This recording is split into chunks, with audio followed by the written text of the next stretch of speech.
नमस्कार दोस्तों, स्वागत है आपका रेलवे नोट्स पर। आज के इस वीडियो में हम हल करने वाले हैं आरआरबी ग्रुप डी का वो पेपर जो भी हाल ही में 27 नवंबर 2025 को थर्ड शिफ्ट में आयोजित किया गया था। दोस्तों, परीक्षा के पैटर्न को समझने के लिए लेटेस्ट प्रीवियस ईयर क्वेश्चन से बेहतर कुछ नहीं होता। आज हम विज्ञान के 25 ऐसे सवालों को गहराई से समझेंगे जो आपकी आने वाली परीक्षा के लिए गेम चेंजर साबित हो सकते हैं। तो चलिए शुरू करते हैं। तो पहला क्वेश्चन है कि 5 कूलाम आवेश को 15 वोल्ट विभवांतर वाले दो बिंदुओं पर ले जाने में कितना कार्य किया जाता है।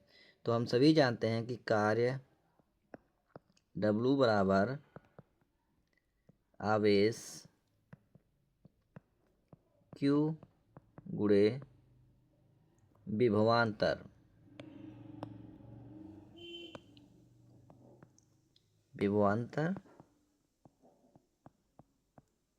इसे V से डिनोट करते हैं। तो आवेश दिया है 5 कूलाम और विभवांतर दिया है 15 वोल्ट। तो पूरे का हो जाएगा 75 और कार्य का मात्रा क्या होता है जूल। तो राइट आंसर हो जाएगा हमारा 75 जूल। उसके बाद अगला क्वेश्चन है कि कौन सा प्रेक्षण व्याख्या करता है कि द्रव का आयतन निश्चित होता है लेकिन आकृति नहीं। तो ऑप्शन ए है कि एक ठोस लोहे का टुकड़ा किसी भी पात्र में अपनी प्रकृति बनाए रखता है। ऑप्शन बी है एक स्पंज को संपीड़ित करने पर उसकी आकृति बदल जाती है। और ऑप्शन सी है कि जल अपने पात्र की आकृति को ग्रहण कर लेता है लेकिन इसका आयतन वही बना रहता है। और ऑप्शन डी है कि वायु पूरे पात्र में प्रसारित हो जाती है। तो इसका राइट आंसर हो जाएगा ऑप्शन सी, क्योंकि जल जो है वह अपने पात्र की आकृति को ग्रहण कर लेती है लेकिन जो इसका आयतन होता है वह हमेशा वही बना रहता है। उसके बाद अगला क्वेश्चन है कि ऑक्सीजन जैसे सूक्ष्म अणु कोशिका झिल्ली से आसानी से गुजर सकते हैं लेकिन स्टार्च या प्रोटीन नहीं। तो ऑप्शन ए है कि कोशिका झिल्ली चयनात्मक पदार्थों के लिए पारगम्य होती है। ऑप्शन बी है छोटे अणुओं में आगे बढ़ने के लिए विशेष ऊर्जा की आवश्यकता होती है। और ऑप्शन सी है कि कोशिका झिल्ली पूरी तरह से ठोस होती है। और ऑप्शन डी है कि प्रवेश करने के लिए या फिर प्रवेश के लिए बड़े अणुओं को टूटना पड़ता है। तो हमारा राइट आंसर हो जाएगा ऑप्शन ए, कोशिका झिल्ली जो है वह चयनात्मक पदार्थों के लिए पारगम्य होती है। उसके बाद अगला क्वेश्चन है कि यम केजी द्रव्यमान का एक पिंड पृथ्वी की सतह से यच यम ऊंचाई पर रखा है। इस पिंड में कितनी स्थितिज ऊर्जा होगी।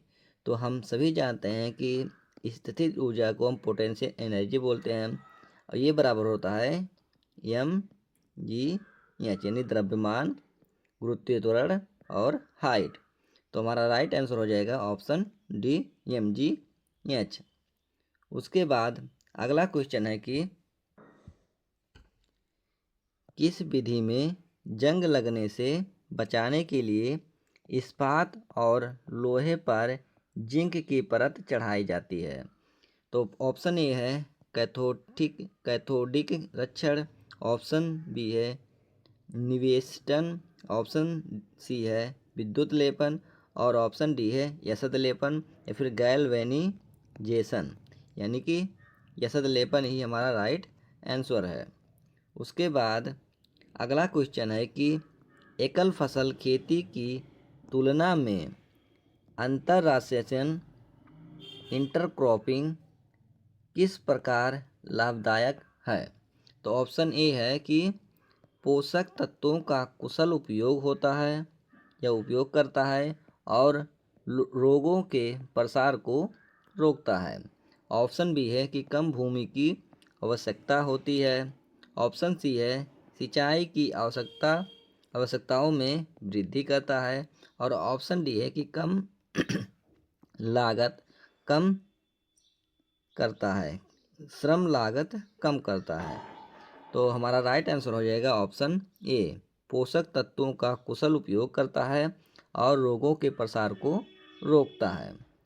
उसके बाद अगला क्वेश्चन है कि निम्नलिखित कार्बनिक यौगिकों में से कौन सा संतृप्त यानी कि सैचुरेटेड है। तो पहला ऑप्शन है प्रोपाइन, दूसरा है कि ब्रोमोप्रोपीन, और तीसरा है प्रोपीन, और चौथा है ब्रोमोप्रोपीन। तो हम पहले समझ लेते हैं कि हाइड्रोकार्बन होते कितने प्रकार के हैं। तो ये होते हैं 3 प्रकार के। एक होता है एन, एक होता है इन, और एक होता है आइन। तो ये दो जो होते हैं ये होते हैं हमारे असंतृप्त, संतृप्त। और एन जो होता है वह क्या होता है, संतृप्त होता है। तो जिसमें जिसमें एन लगा है वो हमारा क्या हो जाएगा, संतृप्त, और जिसमें इन या आइन लगा है वो क्या हो जाएगा हमारा असंतृप्त। तो हमें पूछा है क्या, संतृप्त। तो संतृप्त के लिए यहाँ पर आइन लगा है यानी कि ये असंतृप्त है, यहाँ पर इन लगा है यानी कि ये भी क्या है, असंतृप्त, ये भी क्या है, असंतृप्त। तो हमारा राइट आंसर हो जाएगा ब्रोमोप्रोपेन, जो कि एन लगा है। तो हमारा राइट आंसर हो जाएगा ब्रोमोप्रोपेन। उसके बाद अगला क्वेश्चन है कि जब कार्बन डाइऑक्साइड को चूने के पानी से होकर प्रवाहित किया जाता है तो क्या अवक्षेपित होता है। तो पहले हम इसको लिखेंगे कि जैसे OH, ये हो गया हमारा चूने का पानी। इसमें जब हम कार्बन डाइऑक्साइड को प्रवाहित करते हैं तो ये CaCO3 यानी कि कैल्शियम कार्बोनेट बनता है प्लस जल बनता है। और इसी के कारण जो जल होता है वह क्या हो जाता है, दूधिया हो जाता है। तो हमारा राइट आंसर हो जाएगा ऑप्शन डी। उसके बाद अगला क्वेश्चन है कि माइटोकॉन्ड्रिया में स्वयं का DNA और राइबोसोम होते हैं, इस आधार पर उसके क्या कार्य हैं। तो ऑप्शन ए है कि अपने स्वयं के कुछ प्रोटीन बनाना, कोशिका में स्वयं विचरण करना, ऑप्शन सी है पौधों के समान सूर्य के प्रकाश का उपयोग करके भोजन बनाना, और ऑप्शन डी है कि लाइसोसोम की तरह सामग्रियों का पाचन करना। तो हमारा राइट आंसर हो जाएगा ऑप्शन ए, अपने स्वयं के कुछ प्रोटीन को बनाना। उसके बाद अगला क्वेश्चन है कि कौन सा पादप पर्ण यानी कि पत्ती के कोरों यानी कि किनारों पर मुकुलन द्वारा अलैंगिक पुनरुत्पादन करता है। तो ऑप्शन ए है हाइड्रा, ऑप्शन बी है ब्रायोफिलम, ऑप्शन सी है स्पायरोगारा, और ऑप्शन डी है आम। तो हमारा राइट आंसर हो जाएगा ब्रायोफिलम। उसके बाद अगला क्वेश्चन है कि निम्नलिखित में से कौन सा गैसों का एक अभिलक्षण है, यानी कि गैसों का लक्षण क्या है। तो पूछा पहला ऑप्शन है कि संपीड़ित लेकिन द्रव नहीं, और ऑप्शन भी है कि कोई निश्चित आकार नहीं लेकिन आयतन निश्चित, और तीसरा है कि निश्चित आकार और आयतन, और ऑप्शन डी है कि कोई निश्चित आकार नहीं, कोई निश्चित आकार और कोई निश्चित आयतन नहीं, कि यही हमारा क्या हो जाएगा ऑप्शन डी राइट आंसर। उसके बाद अगला क्वेश्चन है कि लेंस द्वारा उत्पन्न आवर्धन वस्तु की दूरी और प्रतिबिंब की दूरी के बीच क्या संबंध है। तो आवर्धन को हम एम से डिनोट करते हैं, यहाँ पर दिया है वस्तु की दूरी को U से और प्रतिबिंब की दूरी को B से हम डिनोट करते हैं। तो लेंस का आवर्धन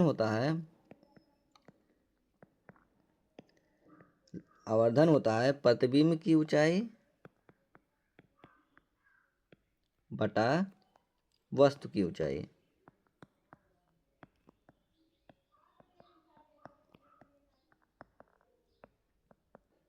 तो प्रतिबिंब क्या है हमारा v है और वस्तु क्या है u है। तो हमारा राइट आंसर हो जाएगा m बराबर v बटा u। कौन से ऑप्शन में है? ऑप्शन सी है। उसके बाद अगला क्वेश्चन है कि कौन सा मानव रोग यौन संपर्क यानी कि सेक्सुअल एक्ट के दौरान संचारित हो सकता है। तो पहला ऑप्शन है कि एड्स, ऑप्शन बी है प्रोटीन ऊर्जा कुपोषण, ऑप्शन सी है कैंसर, ऑप्शन डी है मधुमेह। तो हमारा राइट आंसर हो जाएगा ऑप्शन ए एड्स। अब अगला क्वेश्चन है कि किस कोशिका अंगक में एटीपी उत्पन्न करने वाली अभिक्रियाओं हेतु पर्याप्त पृष्ठीय क्षेत्रफल होता है। तो ऑप्शन ए है लाइसोसोम, ऑप्शन बी है रसधानी, ऑप्शन सी है कोशिका भित्ति और ऑप्शन डी है माइटोकांड्रिया। तो इसका राइट आंसर हो जाएगा ऑप्शन डी माइटोकांड्रिया। उसके बाद अगला क्वेश्चन है कि HIV संचरण के बारे में कौन सा कथन सत्य है। तो ऑप्शन ए है कि मच्छर के काटने से फैल सकता है, ऑप्शन बी है सामान्य संपर्क यानी कि कैजुअल कांटेक्ट से फैल सकता है, और ऑप्शन सी है एरोसेल से फैल सकता है, ऑप्शन डी है असुरक्षित यौन संबंधों द्वारा फैल सकता है। तो हमारा राइट आंसर हो जाएगा ऑप्शन डी असुरक्षित यौन संबंधों द्वारा फैल सकता है।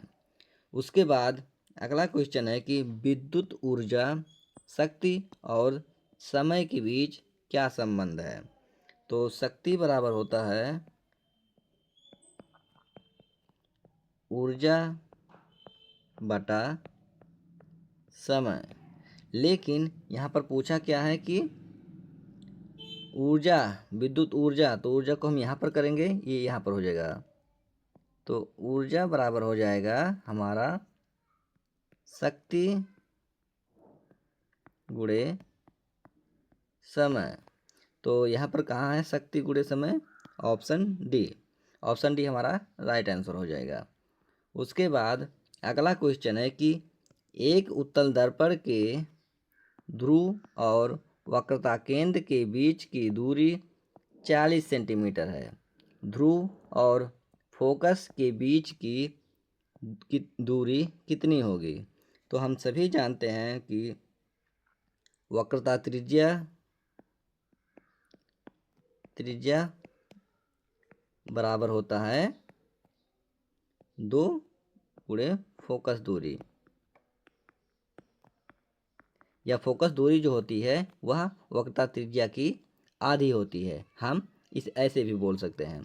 तो यहाँ पर वक्रता त्रिज्या दिया है कितना हमारा 40, और फोकस दूरी हमें ज्ञात करना है। तो फोकस दूरी हम क्या करेंगे, इधर इधर भेजेंगे 2 को, ये कट जाएगा, हमारा हो जाएगा 20। तो फोकस दूरी हो जाएगा 20 हो जाएगा।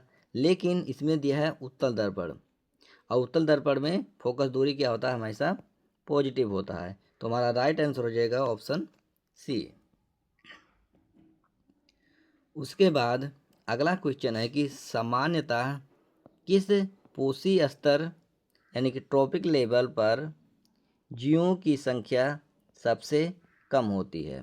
ऑप्शन ए है प्राथमिक उपभोक्ता, ऑप्शन बी है तृतीयक उपभोक्ता, ऑप्शन सी है तृतीयक उपभोक्ता, द्वितीयक उपभोक्ता, ऑप्शन डी है उत्पादक। तो इसका एक होता है क्या, पिरामिड। ये हो जाएगा हमारा फर्स्ट लेवल, ये हो जाएगा हमारा सेकंड लेवल, ये हो जाएगा हमारा थर्ड लेवल, और ये हो जाएगा हमारा फोर्थ लेवल। तो जो प्रथम लेवल होता है इसमें रहते हैं उत्पादक, और इसमें रहते हैं प्राथमिक उपभोक्ता, और इसमें रहते हैं द्वितीयक, और इसमें रहते हैं तृतीयक।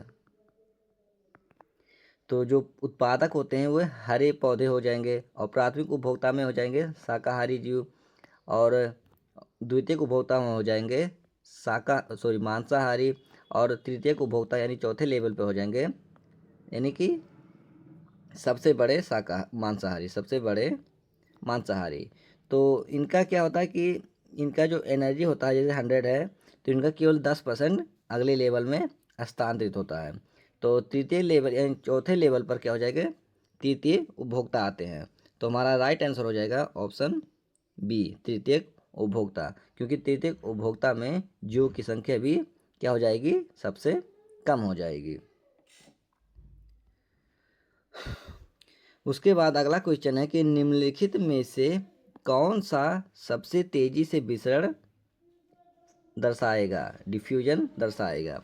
तो ऑप्शन ए है गैसों से गैसों में, ऑप्शन बी है गैसों से द्रव में, ऑप्शन सी है ठोस से ठोस में, और ऑप्शन डी है द्रव में ठोस। तो हमारा राइट आंसर हो जाएगा गैस में गैस, क्योंकि गैस का क्या होता है कि गतिज ऊर्जा सबसे अधिक होती है, इसलिए गैस में विसरण सबसे तीव्र होता है। उसके बाद दिया है कि किस में रिजु श्रृंखला वाले हाइड्रोकार्बन होते हैं। तो हमारा राइट आंसर हो जाएगा ऑप्शन सी, ब्यूटेन। ब्यूटेन जो होता है, ब्यूटेन में चारों कार्बन एक सीधी रेखा में जुड़े होते हैं। उसके बाद अगला क्वेश्चन है कि किसी मेज पर मंद आघात करने पर उत्पन्न ध्वनि के मृदु होने का क्या कारण है।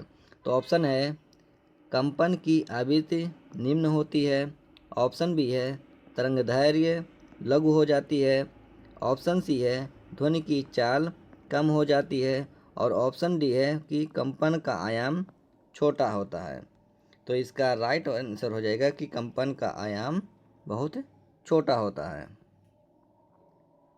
उसके बाद अगला क्वेश्चन है कि चंद्रमा पर किसी पिंड का भार पृथ्वी की अपेक्षा कम होता है, क्योंकि ऑप्शन ये है कि चंद्रमा पर पिंड का द्रव्यमान घटता है, चंद्रमा का द्रव्यमान पृथ्वी के द्रव्यमान के बराबर है, ऑप्शन सी है चंद्रमा पर गुरुत्वीय त्वरण कम होता है, और ऑप्शन डी है चंद्रमा पर वायुमंडल नहीं होता है।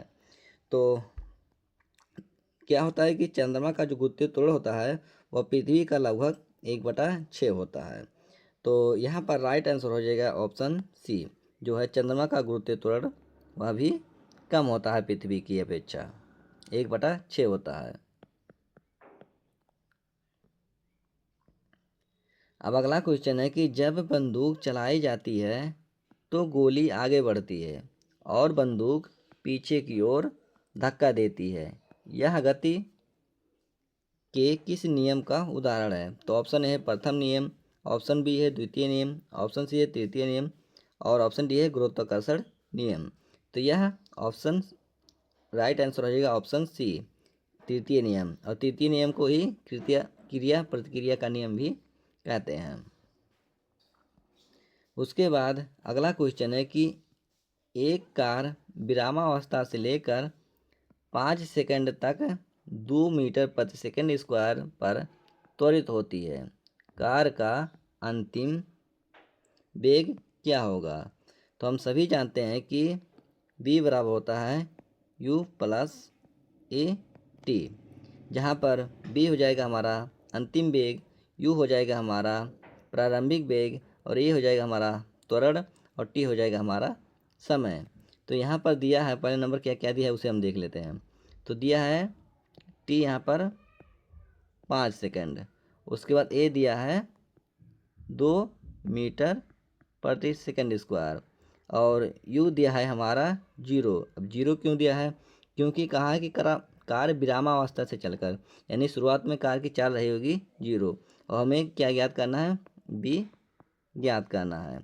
तो हम अब मानों को यहाँ पर रख देते हैं। तो u बराबर हो जाएगा 0 प्लस, और a दिया है हमारा 2, और t दिया है हमारा 5। तो हमारा राइट आंसर हो जाएगा 10 मीटर प्रति सेकंड। तो ऑप्शन ए इसका राइट आंसर है। लास्ट क्वेश्चन है कि निम्नलिखित में से किसका पीएच मान सबसे कम यानी कि सबसे अधिक अम्लता होने की संभावना है। तो ऑप्शन ए है नींबू का रस, ऑप्शन बी है दूध, ऑप्शन सी है शुद्ध जल और ऑप्शन डी है रक्त।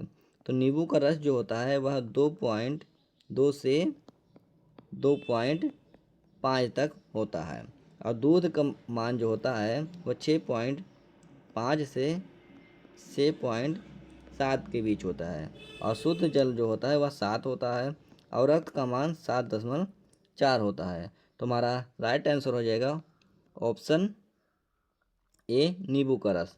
अब जो पीएच स्केल होता है इसके बारे में हम थोड़ा जान लेते हैं। तो पीएच स्केल क्या होता है, 0 से लेकर के 14 तक का होता है। तो जो 7 होता है वह उदासीन होता है और 7 से इधर जाने पर यानी कि 0 1 2 3 जाने पर ये क्या होता है, अम्लीय होता है, अम्लीय होता है और इधर जाने पर क्या होता है, क्षारीय होता है। तो दोस्तों ये थे 27 नवंबर 2025 शिफ्ट थर्ड के विज्ञान के सभी 25 प्रश्न। उम्मीद है कि हर सवाल का हल और कॉन्सेप्ट आपको अच्छे से समझ आया होगा। अगर आपको कोई भी डाउट है तो नीचे कमेंट बॉक्स में ज़रूर पूछें। इस क्लास की पीडीएफ डाउनलोड करने के लिए आपको हमारे टेलीग्राम चैनल से जुड़ सकते हैं। वीडियो पसंद आया हो तो इसे लाइक करें और अपने दोस्तों के साथ शेयर ज़रूर करें। मिलते हैं अगली वीडियो में एक नए पेपर के साथ। जय हिंद।